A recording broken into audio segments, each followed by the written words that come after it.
I am Jacqueline, 32 years old, and for as long as I can remember, my brother Derek has treated me like his personal, unpaid babysitter. This Christmas was supposed to be different. I had promised myself I would finally stand up to him. When he pulled out his planner at dinner and announced, "You will watch the kids for a week while we cruise the Caribbean," something inside me snapped. Little did he know, his perfectly planned vacation was about to unravel. Before I continue my story, let me know in the comments where you are watching from.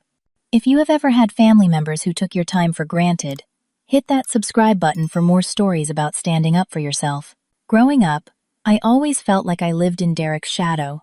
3 years older than me, he was the golden child of our family, the star athlete, the straight-A student, and later, the successful businessman with the picture-perfect family. Meanwhile, I carved out my own path as a graphic designer, working primarily from home for various clients across the country. I love my job because it gives me creative freedom and flexibility. But unfortunately, my family has always seen that flexibility as availability. Since I was 12 years old, Derek would drop his responsibilities on me without a second thought. Back then, it was watching his stuff or covering for him when he snuck out with friends. As adults, it evolved into babysitting his 3 children: Emma, 8, Lucas, 6, and little Sophia, just 3 years old. "Jacqueline, can you watch the kids this afternoon? Jennifer has a hair appointment, and I have a meeting," he would say, already walking out the door before I could respond. Or, "Hey sis, emergency at work, dropping the kids off in 20 minutes. Thanks." These were not requests but announcements, always last minute, always assuming I would say yes. Our parents, Martha and Robert, enabled this behavior from the beginning. "Your brother has so much on his plate," Mom would say. "It is just a few hours, Jacqueline. Family helps family." Dad would add, "Derek is building his career. These are important years for him," as if my time, my career, my life held less value than his. Do not misunderstand me. I adore my nieces and nephew. Emma with her curious mind and endless questions about my design work. Lucas with his mischievous smile and love for building elaborate Lego structures. Little Sophia who would curl up in my lap for story time, her tiny fingers tracing the pictures. I love being their aunt, but I resented being treated like the family daycare service.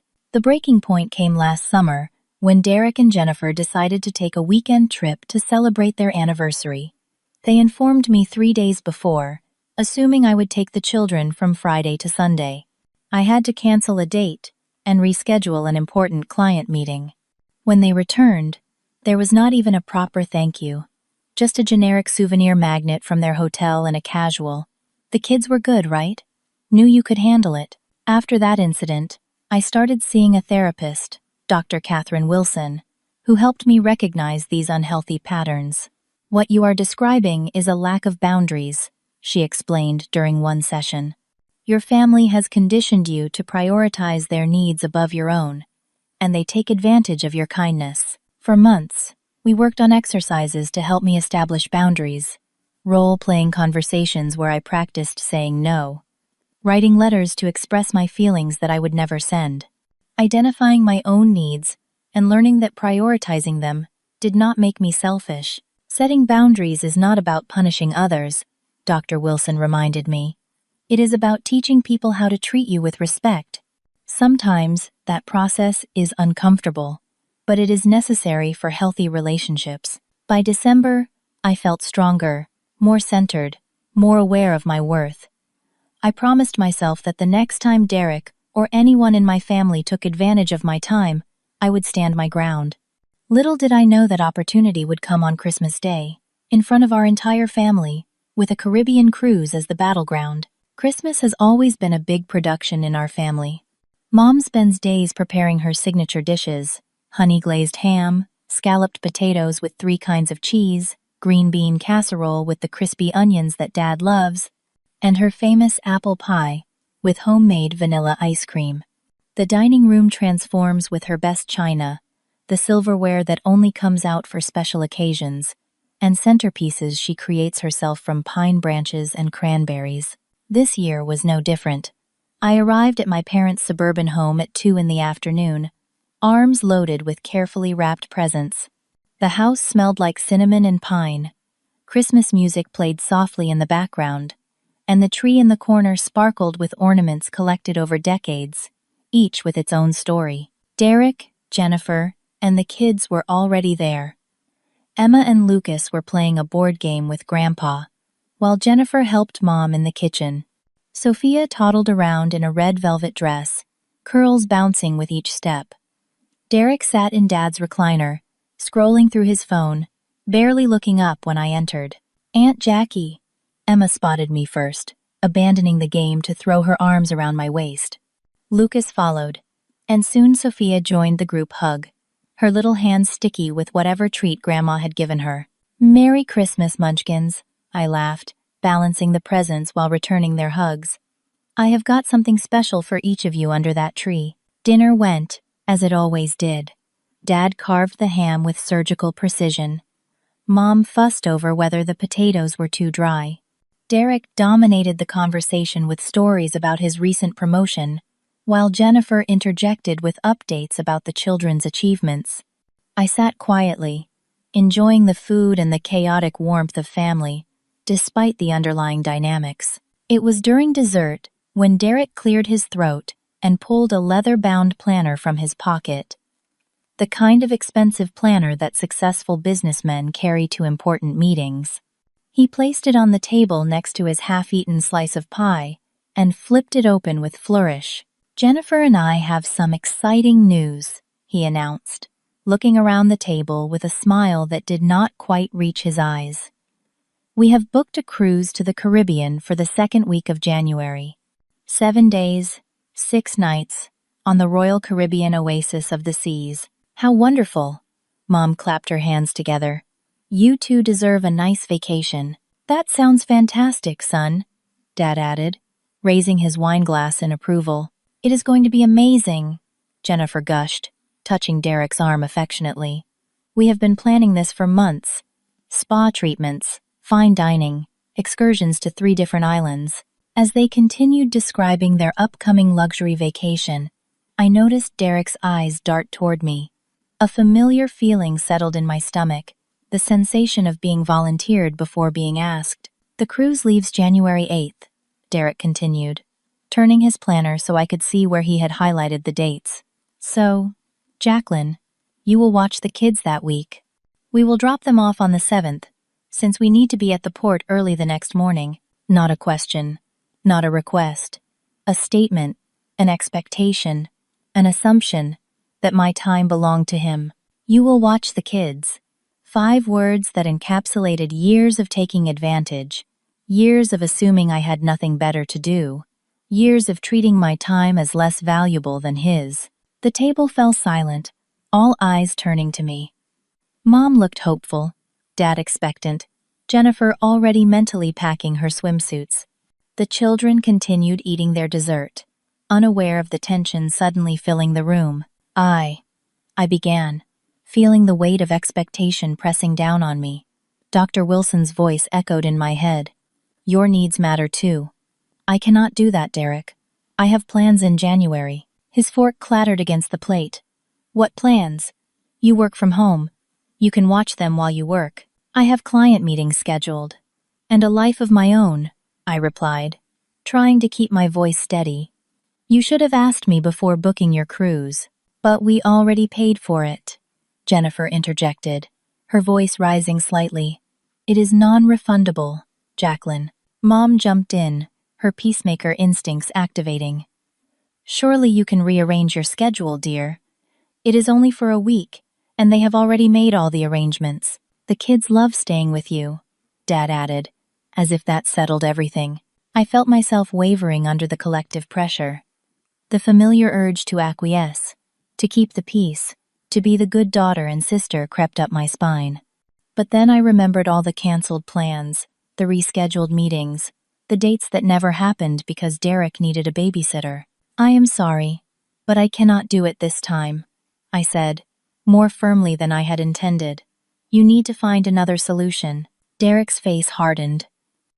We will talk about this tomorrow, when you have had time to think about it. I am sure you will see reason. The conversation shifted awkwardly to other topics, but the tension remained. When I left that night, I drove home alone, hands gripping the steering wheel tightly, heart pounding with a mixture of guilt and indignation. For the first time in my life, I had stood up to my brother in front of the family, but I knew the battle was far from over. As I pulled into my driveway, I made a decision. This time would be different. This time, I would not cave in. This time, I would protect my boundaries, even if it meant disappointing everyone. Back in my apartment that night, I paced the floor, unable to sleep. My phone had already buzzed several times with messages from Mom encouraging me to reconsider, reminding me how much the cruise meant to Derek and Jennifer, how they rarely got time alone together. Each message twisted the knife of guilt a little deeper, but also strengthened my resolve. At midnight, I called my best friend Rachel, knowing she would still be awake watching Christmas movies with a glass of wine. "He did what?" she exclaimed after I explained the situation. "On Christmas? In front of everyone? Without even asking you first?" "Classic Derek," I sighed, curling up on my couch with a throw blanket. "He has always been like this. He plans his life and expects everyone else to accommodate him." "And you always do," Rachel pointed out, not unkindly. "That is why he keeps doing it, Jack. You have trained him that your answer will always be yes." "Well, not this time," I said, surprising myself with the firmness in my voice. "I am done being the family doormat." Rachel was silent for a moment. "I am proud of you, but you know they will not make this easy. What is your plan?" I had not thought that far ahead. My refusal at dinner had been instinctive, a knee-jerk reaction to years of built-up resentment. But Rachel was right. I needed a plan. Derek would not simply accept my no. "First, I need to practice what to say when he calls tomorrow," I said, thinking aloud. "He will try to guilt-trip me, or minimize my plans, or promise it is the last time." "Role-play it with me," Rachel suggested. "I will be Derek. Call me right now." For the next hour, Rachel threw every manipulative tactic at me that Derek might use. "But we already paid for it. The kids will be so disappointed." "What could you possibly have planned that is more important than helping family?" "Mom will have to watch them if you do not, and you know her back has been bothering her." Each time, I practiced holding my ground, keeping my voice calm but firm, not over-explaining or apologizing excessively. By the end of our call, I felt more prepared, more centered. The next morning, I took action. First, I booked a cabin at Blue Ridge Mountain Retreat, a peaceful getaway about 3 hours from the city. I had been wanting to visit for months, and now I had the perfect excuse. I reserved it for the exact dates of Derek's cruise, January 7th through 14th, paying extra for the non-refundable rate to eliminate any temptation to cancel. Next, I scheduled client meetings throughout that week, filling my calendar with legitimate work commitments that could not be rescheduled. I even reached out to potential new clients I had been meaning to contact, arranging introductory video calls during that period. Then I sat down at my desk and wrote a note to leave on my door. "Derek and Jennifer, I am unavailable to watch the children during your cruise. As I mentioned at Christmas dinner, I have prior commitments that cannot be changed. Please respect my decision and make alternative arrangements. I hope you enjoy your vacation. Jacqueline." I printed it out in large, clear font, slipped it into a plastic sheet protector against the January weather, and set it aside. I would tape it to my front door on January 7th, the day they planned to drop off the kids. That afternoon, my phone rang. Derek's name flashed on the screen. I took a deep breath, recalling my practice session with Rachel, and answered. "Have you come to your senses?" he asked without preamble. "My answer is still no, Derek," I replied calmly. "I have commitments that week that I cannot break." "What commitments?" he demanded. "You never do anything important." The dismissal of my entire life stung, but I refused to take the bait. "My time is valuable to me, even if it is not to you. I have work meetings and personal plans that have been set for weeks. Reschedule them, he said, as if it were the most obvious solution in the world. No, I replied simply. You need to find another babysitter. Mom cannot watch them all week. She has her book club and volunteer work. That is not my problem to solve, I said, surprised at how steady my voice remained.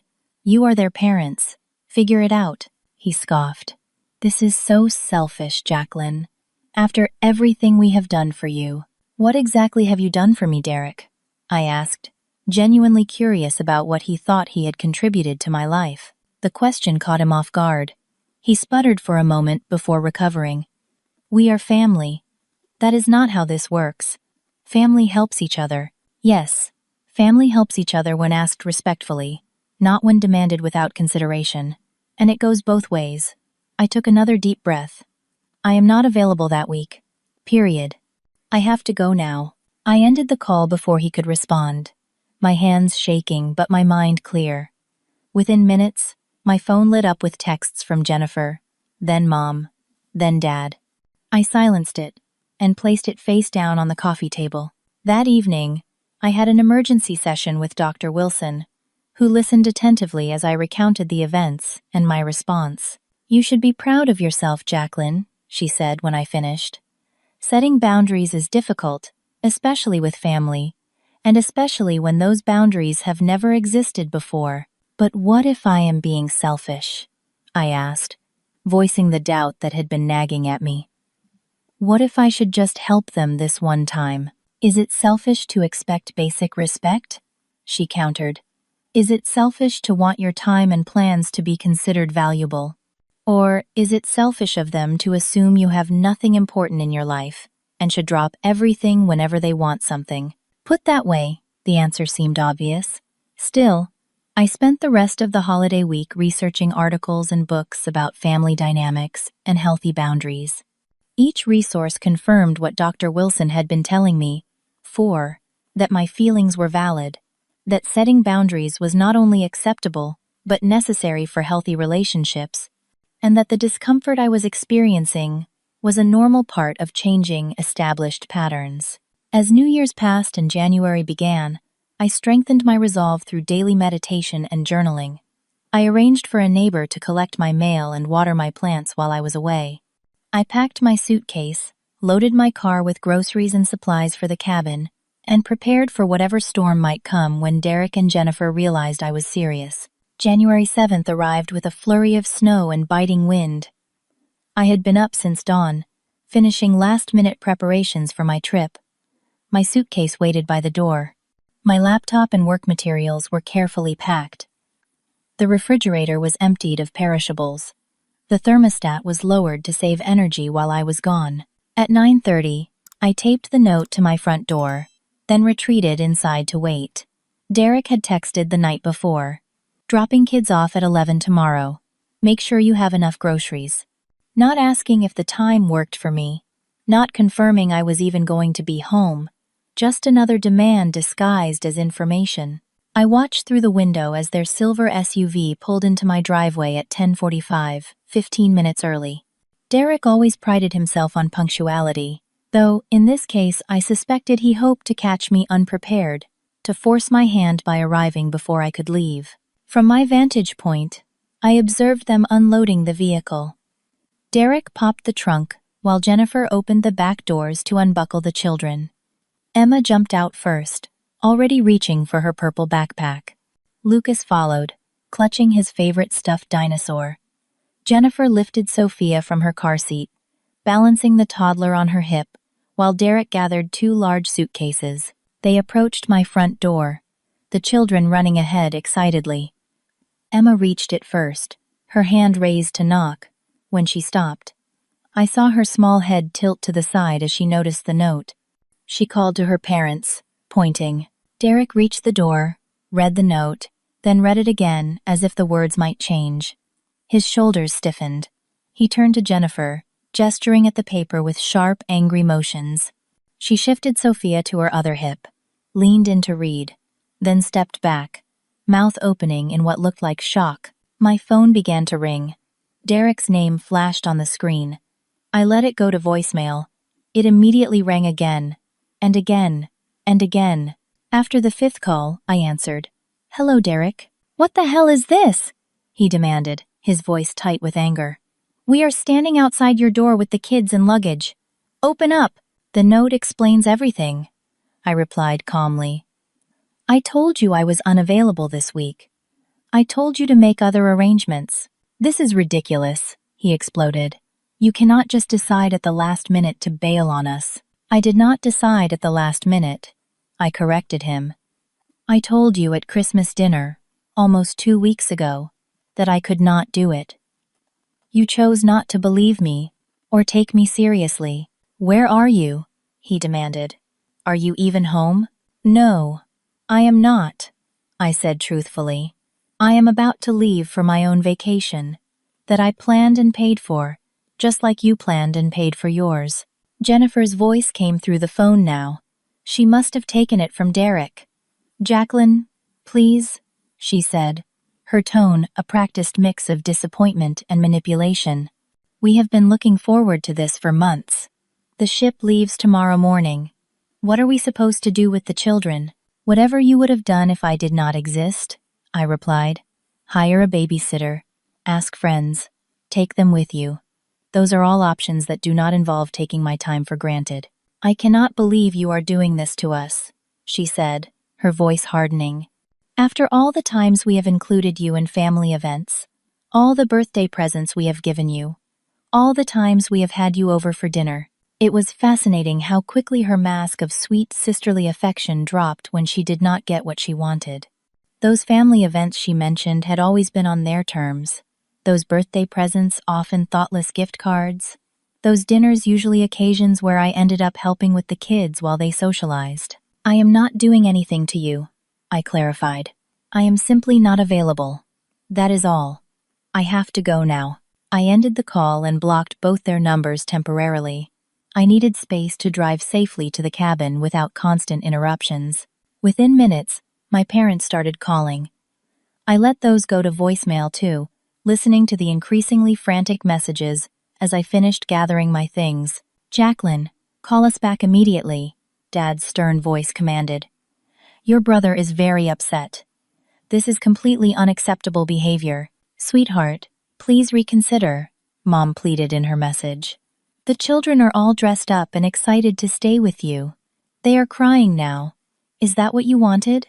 The guilt tactics were exactly what I had expected, but they still stung. I texted them both the same message. "I am going on a planned vacation." Derek and Jennifer knew I was unavailable and chose to ignore me. "I will call when I return next week." By noon, my social media accounts were flooded with messages from extended family members. Aunt Susan expressing disappointment in my selfishness, Cousin Patrick asking what was wrong with me, Uncle Timothy suggesting I needed to get my priorities straight. The family phone tree had been activated, and everyone had an opinion about my decision to enforce a boundary. I switched my phone to airplane mode, locked my front door, and walked to my car with my suitcase. As I pulled out of my driveway, I caught a glimpse of Derek's SUV still parked across the street. He was on his phone, gesturing wildly, probably trying to find emergency childcare. Jennifer sat in the passenger seat, her face set in a tight expression. The children were still in the back, Emma reading a book, Lucas playing with his dinosaur, little Sophia already napping. For a moment, doubt crept in. Was I punishing the children for their parents' behavior? But then I reminded myself, their parents had options. They could have respected my answer 2 weeks ago and made alternative arrangements. They could have asked properly, instead of assuming. They could have taken the children with them on the cruise. This situation was not of my making. With that thought firmly in mind, I drove away, heading toward the mountains and 3 blissful, guilt-free days of solitude. The real storm, I knew, would come when I returned. The Blue Ridge Mountain Retreat was even more beautiful than the pictures online had suggested. Nestled among towering pines with views of snow-capped peaks, my cabin was the perfect combination of rustic charm and modern comfort. A stone fireplace dominated the main room, with plush sofas arranged around it. The kitchen was small but well-equipped. The bedroom featured a king-sized bed with a handmade quilt and windows that looked out over a small frozen pond. For the first 24 hours, I kept my phone off completely, allowing myself to decompress after the confrontation. I hiked the beginner trails near the cabin, built a fire using the stacked wood on the porch, and read half of a novel I had been meaning to start for months. The silence was healing, broken only by the occasional call of birds or the soft creak of branches heavy with snow. On the second day, curiosity got the better of me. I turned my phone back on, bracing myself for the deluge. Over 70 messages and 30 missed calls awaited me. I scrolled through them quickly, noting the pattern: initial anger, escalating panic, reluctant problem-solving, and finally, resentful acceptance. My parents had ultimately stepped in to watch the children, canceling their own plans to accommodate Derek and Jennifer's cruise. Mom's book club, Dad's golf game, their dinner with friends, all sacrificed without complaint. The double standard was glaring. Their plans could be canceled at a moment's notice for Derek, but my clear boundary was treated as an act of family treason. "The kids are with us now," Mom's final text read. "I hope you are happy with yourself." I was not happy exactly. I was sad that it had come to this. Sad that my family could not respect a simple no. Sad that decades of dysfunctional patterns had led to this breaking point. But beneath the sadness was something new. A quiet sense of dignity, of self-respect, of standing in my truth regardless of the fallout. I sent one reply to Mom. "I am sorry you had to change your plans. I love you and the kids, and I will call when I return." Then I silenced my phone again and returned to my peaceful retreat. I spent the days working remotely, taking advantage of the cabin's surprisingly good internet connection to attend my scheduled client meetings via video call. In the evenings, I explored the small towns nearby, discovering a charming bookstore, a cafe with homemade pies, and a local art gallery featuring mountain landscapes. On the 5th day of my stay, I received an unexpected text from my father. "Derek and Jennifer are cutting their cruise short. Coming home tomorrow. Family meeting at our house Sunday at 2. Be there." Not a request, a command. The apple did not fall far from the tree. I considered not going, considered extending my stay at the cabin, considered driving in the opposite direction, and starting a new life somewhere. No one knew me, but I knew that running would not solve anything.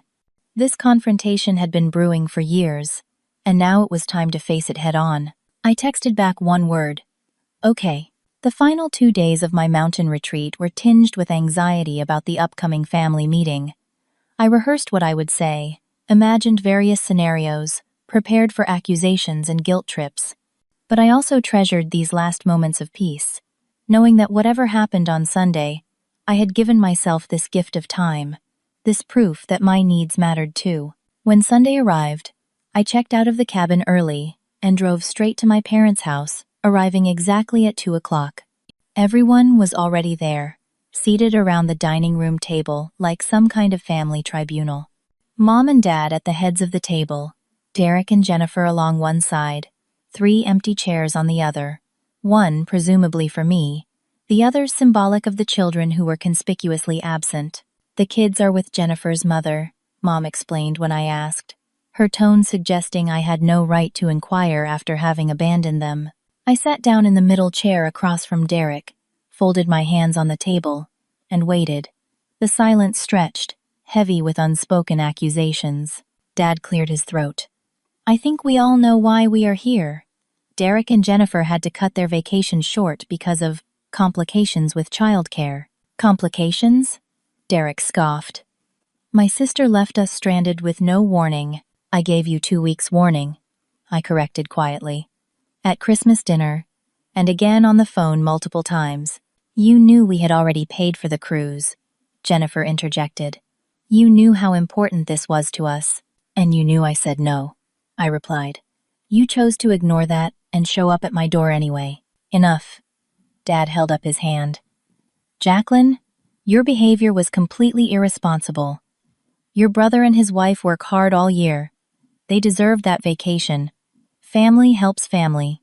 That is how we raised you. You raised me to be the family helper, I said, surprised by the steadiness in my voice. You raised Derek to be the family taker. From childhood, his needs, his time, his plans have always been more important than mine. That is not true, Mom protested. It is, I insisted. When we were kids, who had to change their plans when someone needed to watch the house? Who had to miss parties to help with chores? Who was expected to drop everything when family needed something? You were always more responsible, Dad said, as if that explained everything. No, I shook my head. I was always more compliant. There is a difference. Derek leaned forward, eyes narrowed. So, this was what? Revenge? Making us pay for some perceived childhood slight? This was me finally setting a boundary after years of being taken for granted, I explained. This was me saying my time has value too. This was me expecting the basic respect of being asked, not told, when you want something from me. We lost $3,000 because of your boundary, Jennifer snapped. The cruise line only refunded half when we had to come back early. You lost $3,000 because you failed to make proper childcare arrangements, I corrected. That is not on me. Of course it is on you. Derek pounded his fist on the table. You have always watched the kids. Always. We had every reason to believe you would this time too. Except I told you I would not, I reminded him. Multiple times. We thought you would come around, Mom admitted softly. You always do. Her words hung in the air, the accidental truth, at the heart of everything. They had dismissed my refusal because history had taught them they could wear me down, that my no did not really mean no, that eventually I would give in to keep the peace. Not anymore, I said simply. Derek's face flushed red. Do you have any idea what you have done? The cruise was a disaster. We were both stressed about the kids. Jennifer cried every night. We fought constantly. We barely enjoyed any of it before having to fly back early. I am sorry you did not enjoy your vacation, I said, genuinely meaning it. But that was the result of your choices, not mine. Our choices? Jennifer's voice rose to a near shriek. We chose to trust that you would be there for us, like you always are. And I chose to finally stand up for myself, I replied. To say no to being taken advantage of. To expect the basic courtesy of being asked, instead of told what I will be doing with my time. So what now? Dad demanded. You just decide you are not part of this family anymore? You do not help out? You do not care about your nieces and nephew? I love Emma, Lucas, and Sophia, I said firmly, and I am happy to spend time with them. But from now on, I need to be asked respectfully, with adequate notice, and with the understanding that I might say no. My time is not automatically available just because I work from home or because I am single. This is ridiculous, Derek muttered. No, what is ridiculous is expecting someone to provide a week of 24-hour childcare with no notice, no please, no thank you, and no compensation, I replied. What is ridiculous is thinking that your vacation is more important than mine. What is ridiculous is showing up at my door with luggage after I explicitly said no. For the first time, my mother looked thoughtful rather than defensive. I never really considered it from that perspective, she admitted quietly. Derek shot her a betrayed look. Mom, do not tell me you are taking her side in this. I am not taking sides, she said. I am just thinking about how we have always operated as a family. We have always operated with Jacqueline as the backup plan, the safety net, the reliable one, who never says no, I pointed out. And I cannot do that anymore. It is not healthy for any of us. The conversation continued for hours, circling through accusations and defenses, old hurts and new boundaries. Derek stormed out at one point, only to return 20 minutes later, slightly calmer but no less resistant to the new reality I was establishing. Jennifer alternated between cold silence and tearful appeals to family loyalty. By the end of that exhausting afternoon, nothing was truly resolved. No grand apologies were offered. No dramatic reconciliations occurred, but something had shifted, almost imperceptibly. A crack had formed in the foundation of our family dynamics, letting in the first tentative rays of a new understanding. As I drove home that evening, emotionally drained but strangely peaceful, I realized that this was just the beginning of a long process of redefining my place in the family. The road ahead would not be easy, but for the first time in my life, I was walking it on my own terms. The weeks following our family confrontation were eerily quiet. Derek and Jennifer went radio silent, not even sending the usual photos of the children that populated our family group chat. Mom called once a week, our conversations polite but shallow, carefully avoiding any mention of the cruise incident. Dad retreated into his characteristic emotional distance, communicating only through Mom when necessary. I had expected anger, continued arguments, perhaps even ultimatums. The silence was somehow worse, a cold, passive-aggressive statement that I had broken something fundamental in our family structure. During those quiet weeks, doubt crept in during my weakest moments. Had I gone too far? Had I damaged these relationships beyond repair? Would my nieces and nephew grow up barely knowing their aunt because of one stand I had taken? Dr. Wilson reassured me during our sessions. "This silence is part of the process," she explained. "Your family is recalibrating. The old system no longer works, and they have not yet figured out how to operate in this new reality where you have boundaries." The extended family, however, was anything but silent. The family phone tree had been busy, and everyone had an opinion. Aunt Susan sent a scathing email about the importance of family obligations. Uncle Timothy called to lecture me about respecting my elders, somehow equating my brother with parental authority. Cousin Patrick's wife, Amanda, whom I had always been friendly with, surprised me by sending a supportive text. "Good for you. Derek has been taking advantage of everyone for years." That single message of support meant more than I could express. It was the first indication that not everyone saw my actions as selfish or unreasonable. February brought another family birthday, my niece Emma turning 9. I sent a gift, art supplies I knew she would love, but received no invitation to her celebration. A week later, Mom sent a group text with photos of the party. I noticed my absence like a physical pain, especially in the image of Emma opening my present. Her face lit up with delight at the professional grade-colored pencils and sketch pad. March arrived with no improvement. I ran into Jennifer at the grocery store, an awkward encounter where she pretended not to see me until we literally collided carts in the produce section. Our exchange was painfully civil, discussing nothing more significant than the quality of the strawberries. When I asked about the children, her answers were clipped, minimal, almost as if she feared I might suddenly demand to see them after weeks of supposedly not caring. "They miss you," she admitted finally, a small crack in her armor of resentment. "I miss them too," I replied honestly. "I would love to see them sometime." She nodded non-committally and steered her cart away, leaving the invitation hanging unanswered in the air between us. Easter approached, traditionally a major gathering in our family. The invitation from Mom came via text, formal and cautious. "Easter dinner at 1. Let me know if you can make it."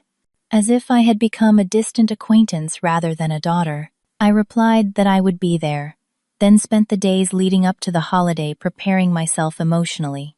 Dr. Wilson and I role-played potential scenarios, from cold shoulders to outright confrontations. "Remember, you cannot control how they respond," she reminded me. "You can only control how you respond to them." Easter Sunday dawned bright and clear.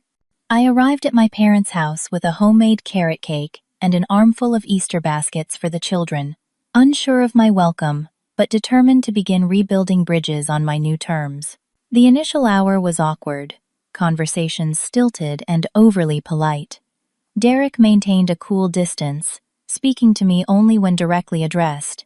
Jennifer was marginally warmer, perhaps softened by our grocery store encounter. The children, however, knew nothing of adult conflicts.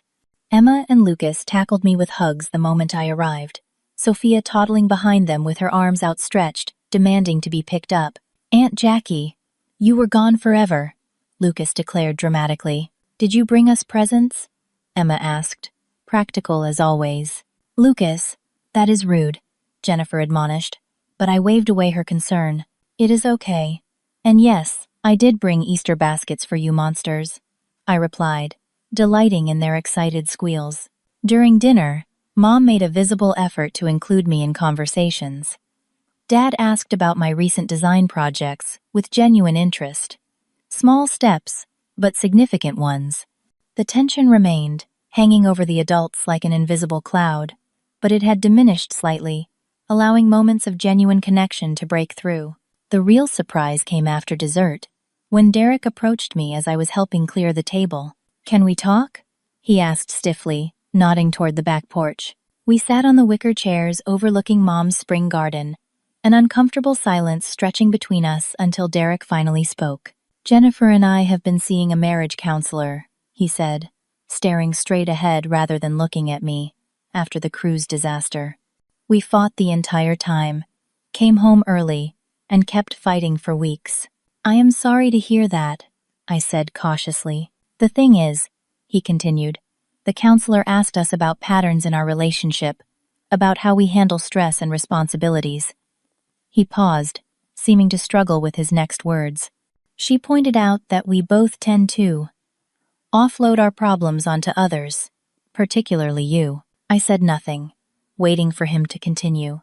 I am not saying you were right to bail on us, he clarified quickly, but I am saying that maybe we should have actually asked you instead of just telling you our plans. Coming from Derek, this was practically a full apology on his knees. I recognized the effort it took him to admit even this much fault. Thank you for saying that, I replied simply. The kids really have missed you, he added. Emma asks about you constantly. I have missed them too, I said. All of you, actually, he nodded, still not quite meeting my eyes. Maybe you could come over for dinner next Friday? If you are not busy, I mean. And there it was, the first tentative request rather than demand, the first acknowledgement that my time was mine to give, not his to take. I would like that, I said, feeling a small weight lift from my shoulders. As spring turned to summer, our family slowly established new patterns of interaction. Mom stopped automatically volunteering my services whenever someone needed help.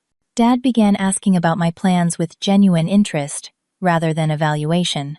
Derek and Jennifer started giving actual notice when they wanted me to watch the children, complete with please and thank you. The most unexpected change came from Jennifer's mother, Margaret, who called me out of the blue in June. I wanted to thank you, she said, surprising me. For what? I asked, confused. For finally standing up to them, she replied with a chuckle.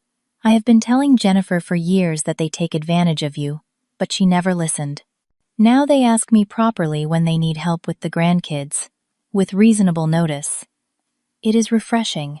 By July, 6 months after the cruise incident, I was invited to Emma's soccer games, Lucas's t-ball matches, and Sophia's dance recital.